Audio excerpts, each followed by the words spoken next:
Hey friends, this is Carol Strang. I was going to do a live, but it didn't work out. But anyway, what I wanted to share with you today is I am taking down my Christmas tree.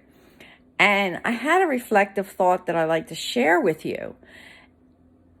Have you ever noticed, well, maybe not this year, but in years past, where you're anticipating and you're anxious and you're getting things ready and you're working and you're full of joy and you're just so happy and joyous and merry and cooking and baking and putting up the tree and enjoying everything. And then this goes on for about a month or so, and then it all settles down after New Year's, or some people leave it up for, I think, the Three Kings holiday Sunday. We don't do that. We usually take it off down like maybe a few days after New Year's. Like, I'm taking it down now. Nobody's around the house. My husband's working. My daughter's out. So it's just me. But have you ever thought about that? Because what I wanted to share with you is, if you have, slowing it down a little bit, stop and think. If you have lots of painful memories and issues in your life, wouldn't it be wonderful if you could just take them down and just put them away, put them aside, and not even bring them back the following year, like I just did with the Christmas tree? I wish I could show you it, but I could just show you. Let's see. So if I turn it this way, you might see my tree, but I'm not sure. Yeah. For some reason, I can't turn the camera around right now. I think I'd lose everything if I try. I think it's here, but I'm not sure. No, it's not turning around. On video, for some reason, it's hard to find where to turn the camera around, but I was going to try to show you the barren tree. You might have seen the tree before. Yeah, there it is. And, I have some of the decorations here. You can see I'm starting to put them away in there and things like that.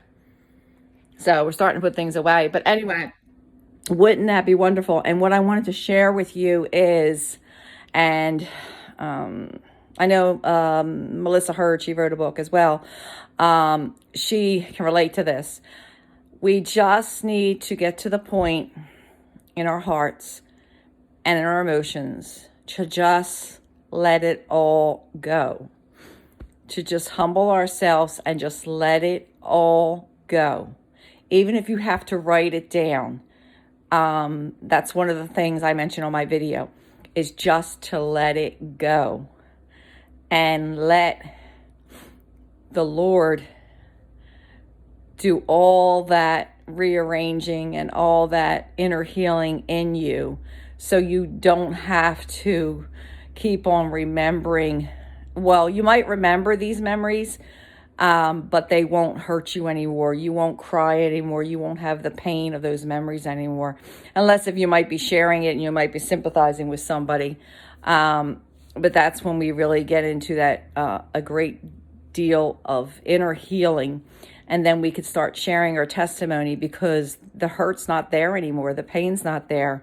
And you might even have to go through some forgiveness. I've gone through forgiveness as well in my healing. There might be a sibling or a mother or a father or a grandpop or a grandmom or a friend or a coworker that you might have to forgive for what they have done to you in any form or fashion. So I just wanted to share this today, just to reflect upon that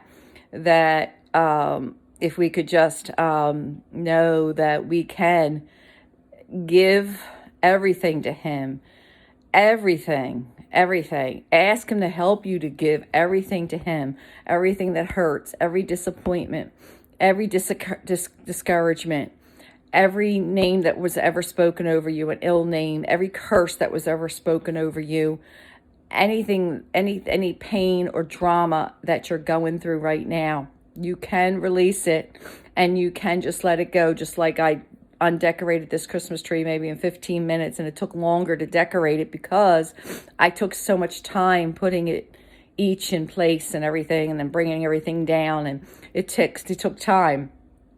And so what we want to do is, when we release that, when we release that to the Lord, we know that we can just let it go.